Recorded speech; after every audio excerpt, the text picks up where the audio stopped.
Jean-Luc Mélenchon naît à Tanger en 1951.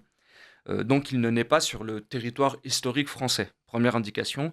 Deuxième indication, ses parents sont d'origine espagnole et italienne. Donc il n'a Mm. aucune goutte de sang français en lui. Alors c'est un Européen, c'est un blanc, bien évidemment, mais par contre ce n'est pas, il n'empêche, un Français de sang et il n'est pas né sur le territoire français. C'est quand même assez intéressant.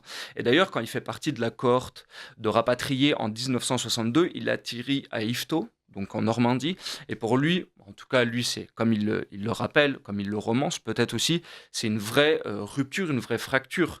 Il est très, très, très, très dur. Et d'ailleurs, dans mon livre, je reviens sur des commentaires de certains de ses partisans, notamment à l'OCI, à l'Organisation communiste internationaliste, qui évoquent à quel point c'est un traumatisme pour lui et à quel point il est vraiment quasiment raciste des paysans. Il en parle très mal, justement, de ces petits Normands enracinés. Et d'ailleurs, lui revient souvent sur le fait, je cite, qu'il se faisait qualifier de bigot, de bougnoul par justement les petits Normands. Mais pour Mm. lui, c'est vraiment une rupture. Il dit, j'avais jamais vu des personnes bourrées dans la rue.